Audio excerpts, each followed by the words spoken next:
Welcome back to Building Extraordinary Brands, the podcast where we delve into the art and science of creating standout brands and businesses. Today, we have an exceptional guest who's a true expert in team building and leadership.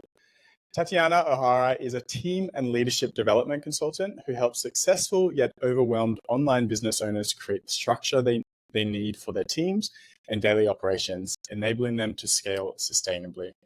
As a corporate leader turned business coach, Tatiana has helped dozens of leaders optimize and build their teams and learn essential leadership skills that have yielded hundreds of thousands of dollars in sales growth. She puts the focus on the things that matter most in our business, and that's the people who run it. In this episode, we're focused on building strong teams and leadership. We're going to explore how to build your team while you build your brand at the same time. Tatiana is going to educate us on hiring aligned team members, sharing the vision with them, creating a culture that aligns with your brand, and more. We're going to touch on empowering your employees, metrics to manage team success, and how to retain your employees with an excellent culture. Tatiana, it's a pleasure to have you on our show. Yes, thank you so much for having me. I'm happy to be here. Awesome. Cool. Well, can you share a little bit about your journey, how you went from corporate leadership to becoming a business coach that specializes in team building and leadership? Yeah, absolutely. So I started back in college. I've always had jobs that were centered around operations or something that put me in a leadership type of position.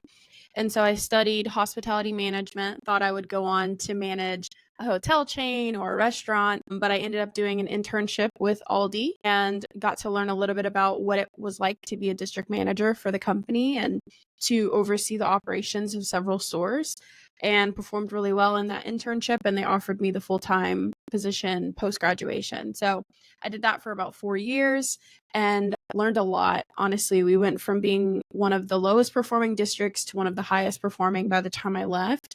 I did 6 full store remodels, hired more than 100 people, and I led 5 of the highest sales volume stores in the division. And so when I was kind of nearing the end of my career with Aldi, I knew that, I've always had the entrepreneurial bug, but I knew that I wanted to support business owners. I just didn't know what it was going to look like. And so I left the position in 2019, and it took me, I'd say, about 6 months to really put the pieces together of how do I take what I was really, really good at in this position and solve a problem for business owners. And that's when I started to realize that there were coaches and consultants and agencies everywhere that were helping you to make more money, make more sales, have better marketing. But there weren't a lot of people teaching you, well, what do you do when all of that works? What do you do when you are making lots of money and now you can't handle the workload yourself, right? And so I kind of fit into the industry like a little puzzle piece and started helping business owners learn how to build their teams and how to lead people properly. Wow. So you're definitely on the operations side there, like scaling so many stores. Like I can't even imagine the overhead of that. Good on you. Yeah, Well no, done. it was quite the experience. And honestly, like I don't know anyone that could have gotten that type of experience that young without being in a position like that. And so it's very valuable and a really, key part of my career. Yeah. So one thing you said my Aldi career was over. It's like, what was that transition there? Like, what were the challenges and how did that all come about?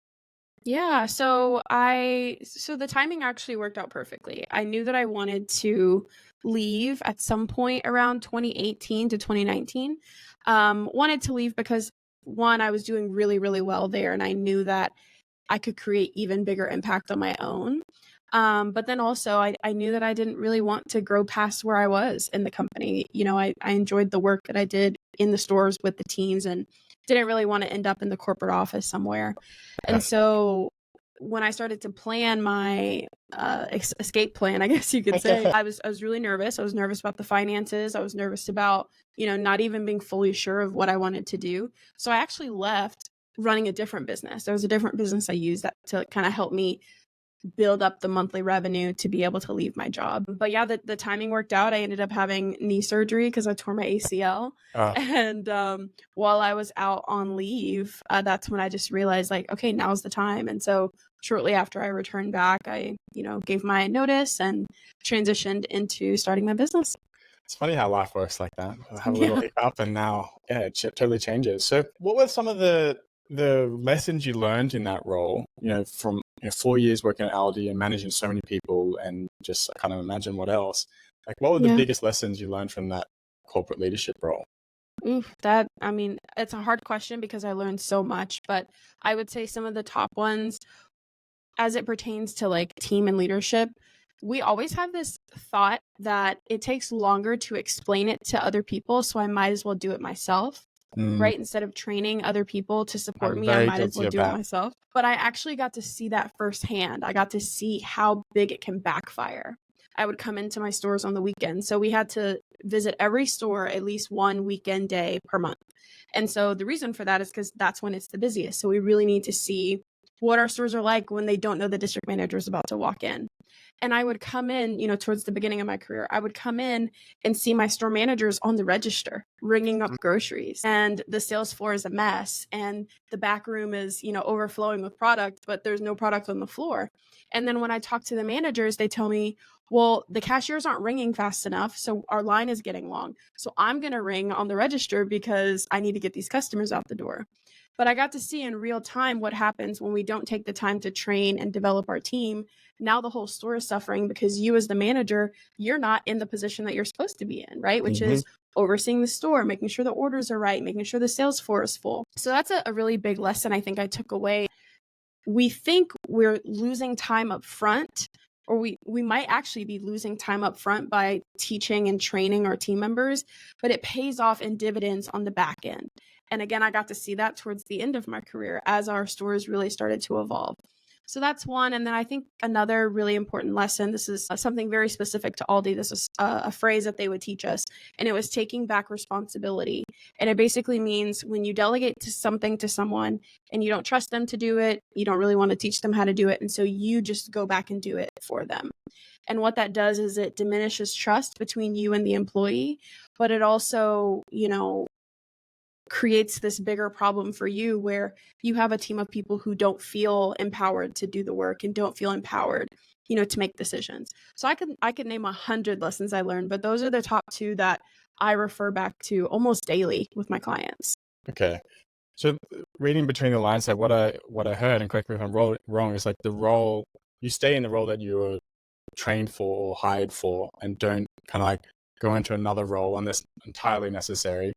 And Yeah, also that responsibility and the trust, I think, is a really key word there. If you don't trust them to do it, like they're going to take it on themselves because they don't trust that you're responsible and going to do what you say you're going to do.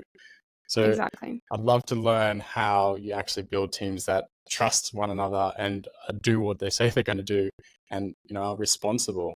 So do you want to have a chat about that? Yeah, absolutely. So I mean, I think it's loaded, right? It takes time to build trust.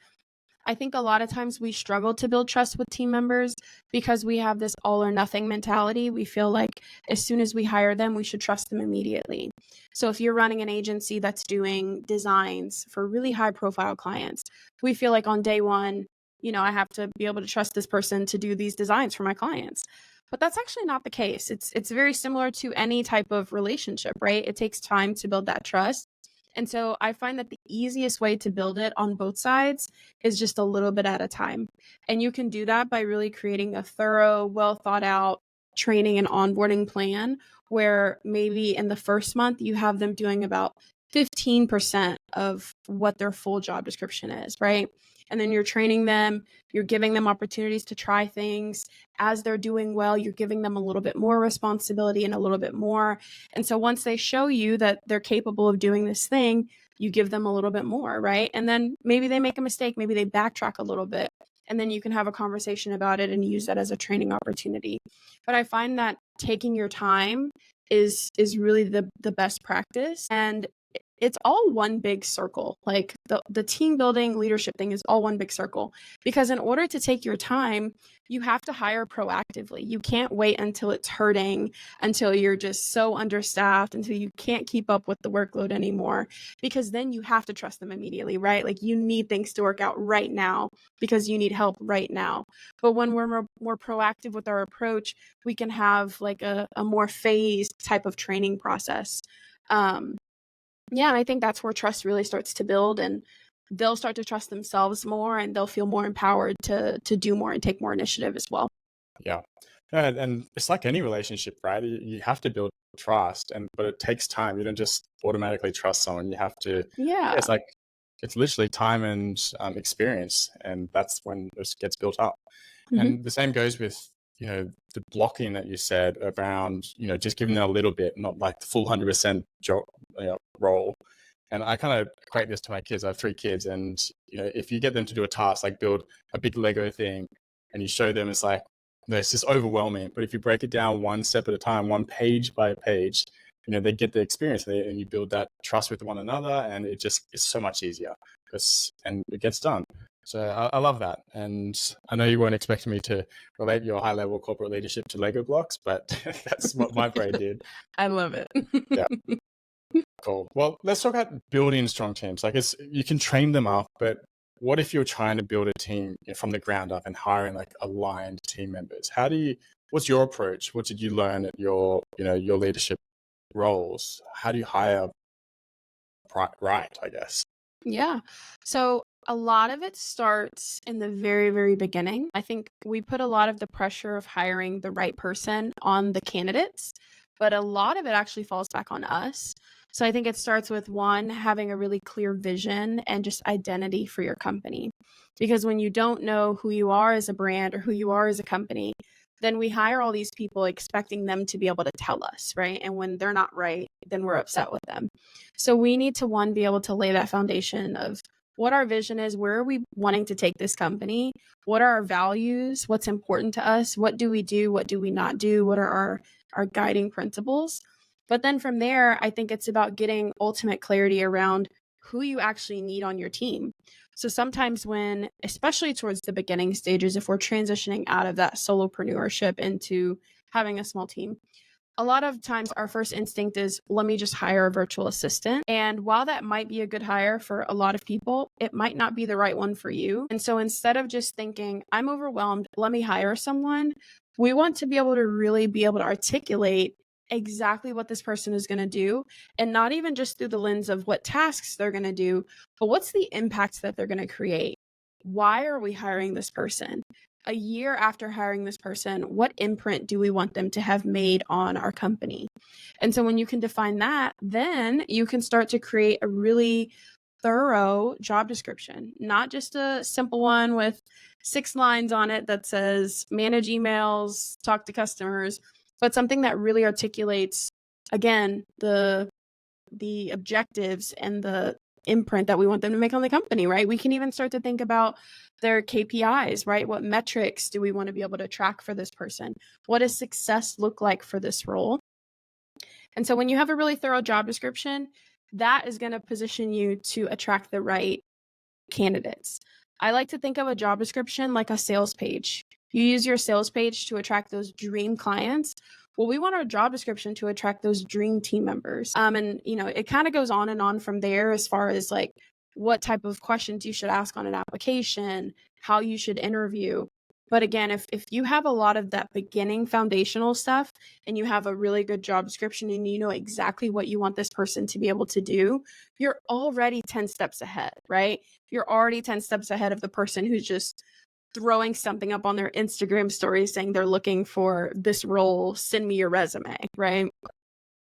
Yeah, they're brilliant tips. And it's funny that you start with like knowing thyself, right? You have to know your brand and your vision and your values. And that's what we teach often in branding, is where we start. It's like trying to understand what authentic like value this company brings. So you have to know, who you are, what you stand for, so you can hire the right people. Then you led into like who you need, defining exactly the person and the impact. And I love that. It's not just about the task they do, but the impact they're going to bring, which is a brilliant way to think about it. And defining the why, like why do you need them, and the KPIs and the success, what's that look like as well. So those are some really valuable tips, really, really. So thank you for sharing that. Of course. Just moving on from hiring a strong team. What was my next question? Give me 1 second. I lost my train of thought because I had those notes. Okay, around culture, like we talked a little bit about, culture and having the values and everything, but like how do you create a vision? If you haven't got one, or you haven't got a culture yet, maybe starting out, how do you get that defined, and how do you write a good job description based on these values? Because that's a big part of hiring the right people, is like all those things you said, but actually communicating that as well. So how do you create a vision? How do you create a culture that aligns with the brand? I guess is Yeah. the question. A long-winded question. No, it's good. It's good. So, as far as the vision goes, I think there's a number of questions that you, as the founder, can really ask yourself, because I think a lot of times we associate vision with just money, but it's bigger than that. It's bigger than how much money we want to be able to make in a year. So, you can ask yourself questions like, what type of support do I see myself having? What types of clients do I want to work with? What type of impact do I want to make on my clients and on my community? Where do I see myself working, right? That can kind of help you start to think about if you see yourself having some sort of storefront or in-person element, or if you want to remain primarily virtual, thinking about what type of take-home pay you want for yourself, thinking about when you envision your team, what types of tasks do you see yourself doing and not doing? And then going into your service offerings as well, like what do you see those kind of running like, and what would feel most aligned to the vision that you've kind of created? Those types of questions are going to help you to not just build a team based on being really reactive, so that you can be more proactive. Because if you know, if you know that you want to be able to work internationally, you want to be able to make this much money per month, you want to be able to only focus on these specific tasks, that's going to help you to start thinking about what type of org structure you need to be looking at as a business owner. But then also thinking about your values. Once you've kind of identified your values, I think it's really about not just saying them and communicating them, because you can put them on your job description, right? Like you can say, here are our values, but it's important that we live them and breathe them. So I encourage my clients to intertwine their values into every element of the hiring process. So if you say that, being resourceful is one of your core values, you want everyone on the team to be resourceful, then how can you embed little nuggets in your job description that forces people to be resourceful? So an example of that might be, let's say they're filling out the application. Maybe you ask them a question that they would only know had they looked at a certain page on your website. And you don't give them any hints. You just see, like, are they going to be resourceful enough to figure it out, right? Or if one of your core values is having a sense of humor, because that is a real core value, then maybe you're embedding little puns into your job description. Or, you kind of see where I'm going with this, but essentially you can intertwine them into your job description and your application to help people start to feel what it would be like to work for you before they even get to meet you, before they even get to an interview. After like seeing some of my clients implement this, they've been complimented by different candidates that this was the best hiring process they've ever been through. And even if it doesn't work out this round, like they're going to apply again because they know like this is the company that they need to be at. And again, it goes to show that when your values are clear and when they radiate from you and when your vision is clear, you're going to attract the right people, and you're going to repel the wrong people too. Because someone who reads that question about, the one thing that might be on your website that you have to go dig and find, if they don't feel like digging through a website for it, they're going to say never mind. And that's probably a good thing, because you don't want that person anyways, right? So yeah, I'll stop there, but No, hopefully that's that great. answers. I did something similar when I was hiring for a job description. I said, you have to include this word in the application. It was something very abstract, like unicorn or something like random. And you could tell who had actually just copy pasted or actually read the application. And it was a very simple thing. It's like a very simple version of going to a website, but it did help weed out some of the, copy pasters. And what you said about the vision and, just pasting on a wall, it doesn't mean anything. And we often joke, I have another podcast called Just Branding with the co-hosts, and we come across this with our clients often. It's like the same values come up. It's always like innovation, trust, excellent service, it's like the cliches. And it's like, well, how do you live them? And how is that different to the next person? So it's like, you have to define who you are, and the value is already there, but you just have to dig deep. and you have to Yeah. really live it in your brand. And I love the examples that you said with, putting into your job description and living it. And that's how you can ensure that your team members are aligned with your culture and your vision. So it's brilliant. So thank you. I'm going to make a little bit of a shift now. So we've created we've either hired the right team or created the right culture.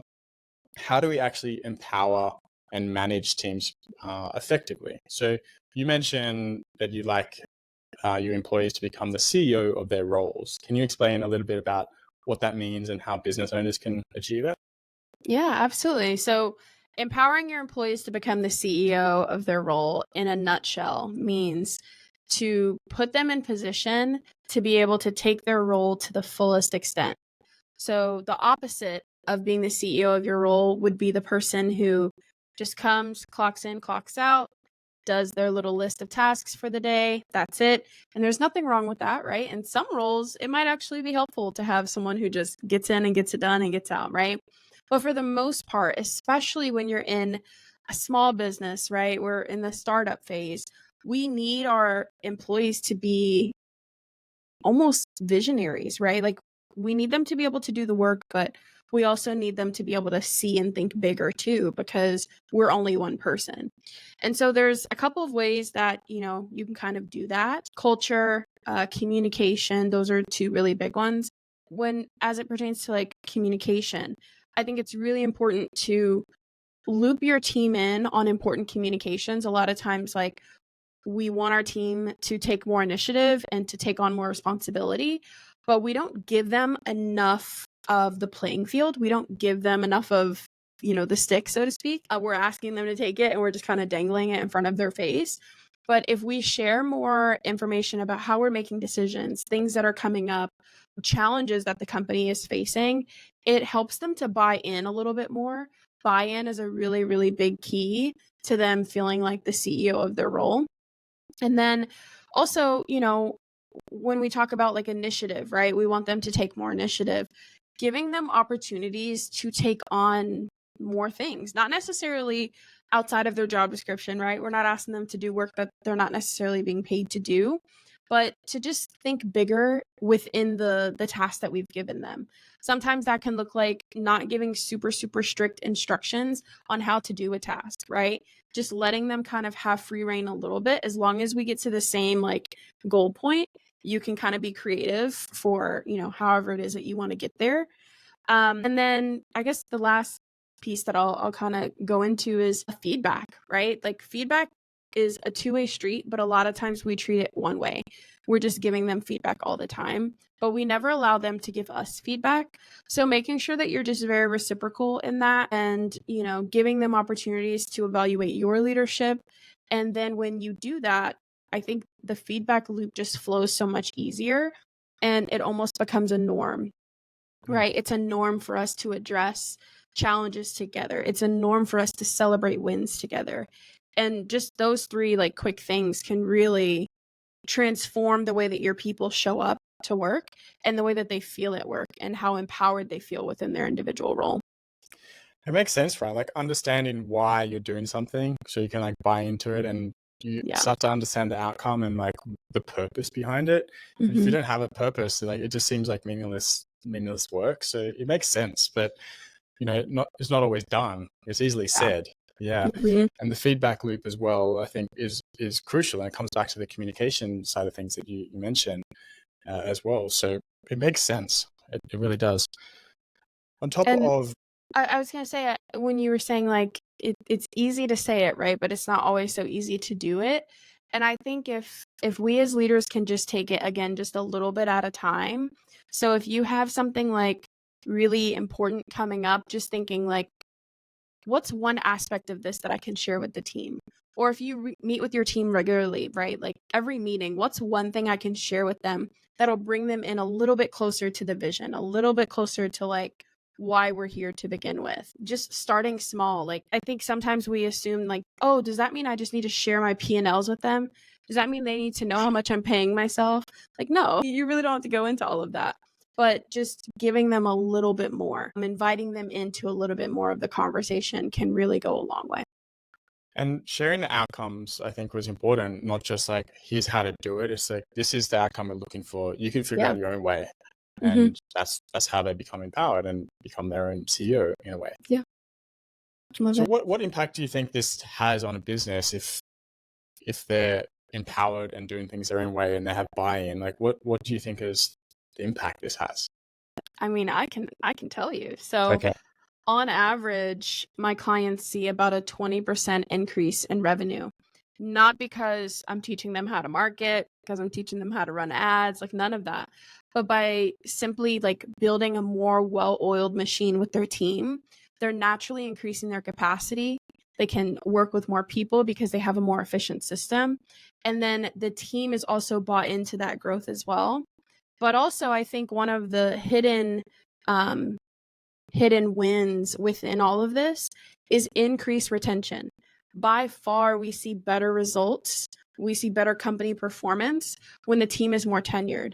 When everyone on your team has been working there less than 6 months, you're not going to perform as effective as if everyone on your team had been there for 2.5 years, right? And so when we're able to hold on to people longer because we have good culture, because we give them space to, be creative and try new things, because we, bring them into the mission and the vision and help them feel a part of something bigger than themselves, naturally, like all of those things start to work in our favor. But then also, I would say benefits on the side just for you as the founder and as the CEO is you're likely going to be able to do new things. So, a lot of my clients are launching second businesses. They're just launching new offers within their current business. They're having more personal time. One of my clients took her first vacation since she started her business and was able to take a month off to go to Egypt. And so while that's not going to be the result for everyone, it is absolutely possible when you lean more into the development aspect of your team and really empowering them to like step up to the plate and reach their full potential within your company. Just reading between the lines there, I was just noting some things down. It's like increased creativity or innovation. You have more purpose. You get more time back. You save money literally because you don't have to rehire. Exactly. So there's like so many benefits of this if you get it done right. So Yep. Talking about that, like KPIs you mentioned before, and you have a clear grasp on like the impact because you're measuring things like the 20% revenue and increase and everything. So if we had, for our listeners, what KPIs should we be tracking, when it comes to teams? Yeah. So it definitely varies per role. But a really simple question to ask yourself whenever you're wanting to, create a KPI for a specific role is what does good look like and what does done look like?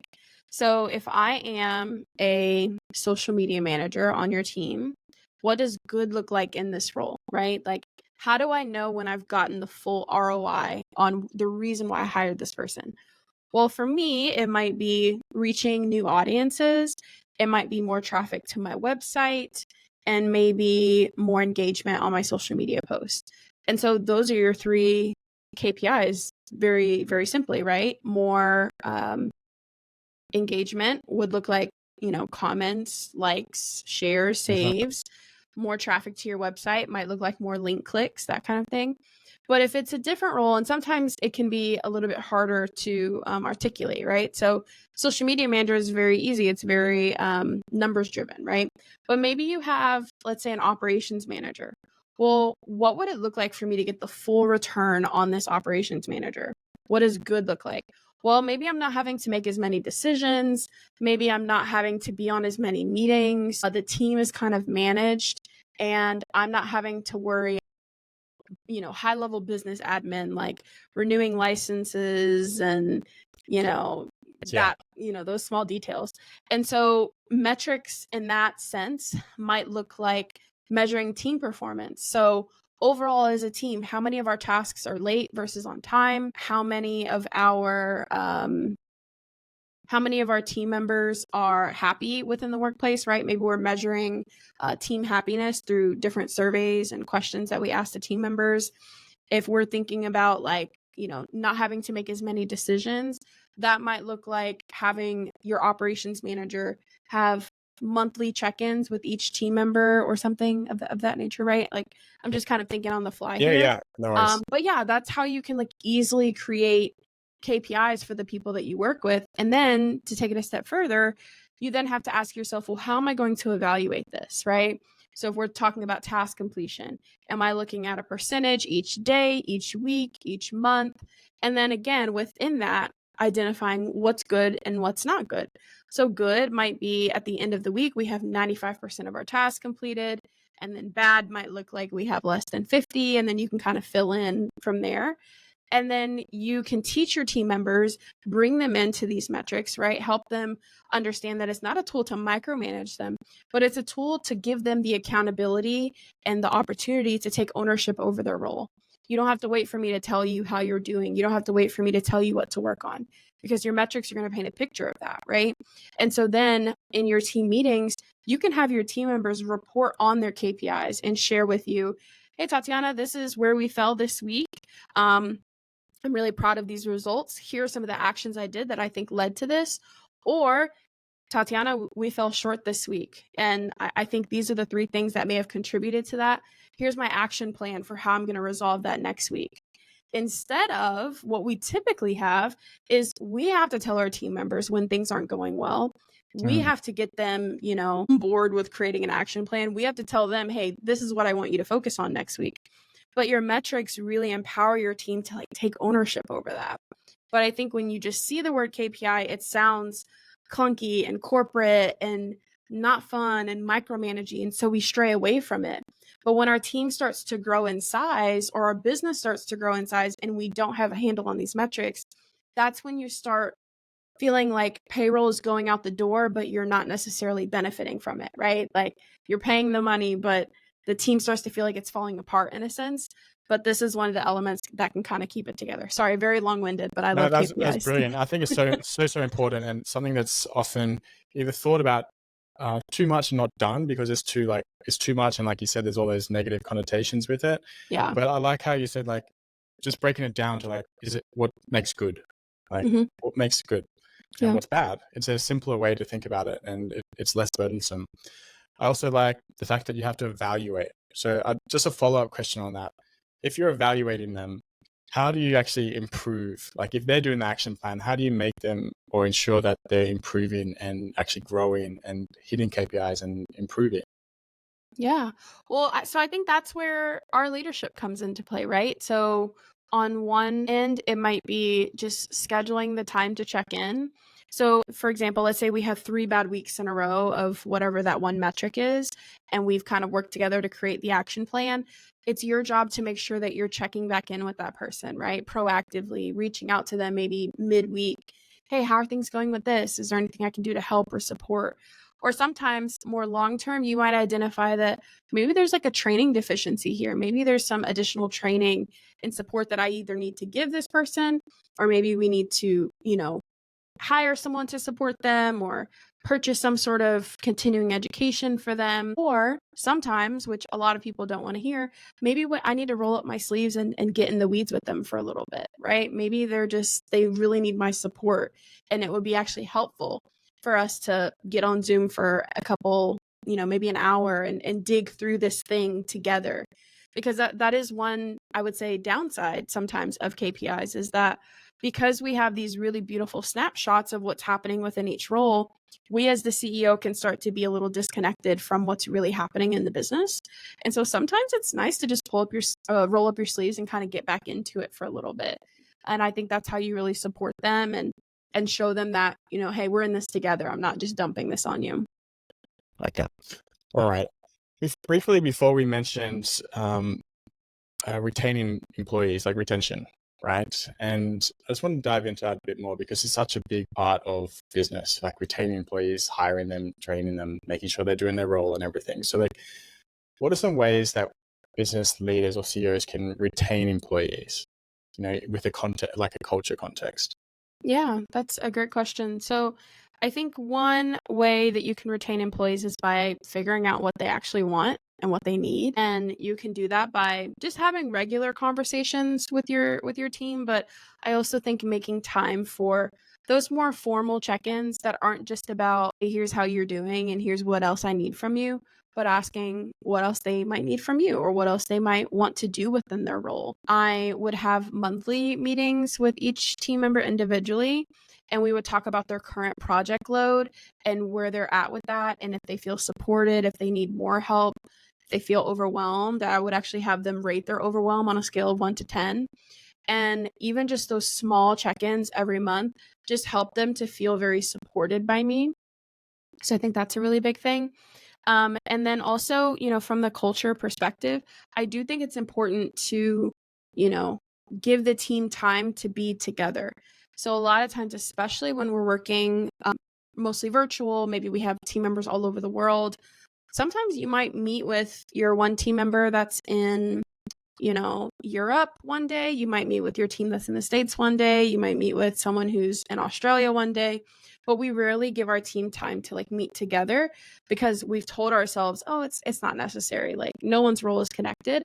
It's actually very beneficial to give the team time together to communicate and to see how their roles impact one another, but then also just to have fun time to time, right? Like just to have that time to connect. So there's so many different things that you can do to increase your attention, but I would say those are a couple of the most important ones.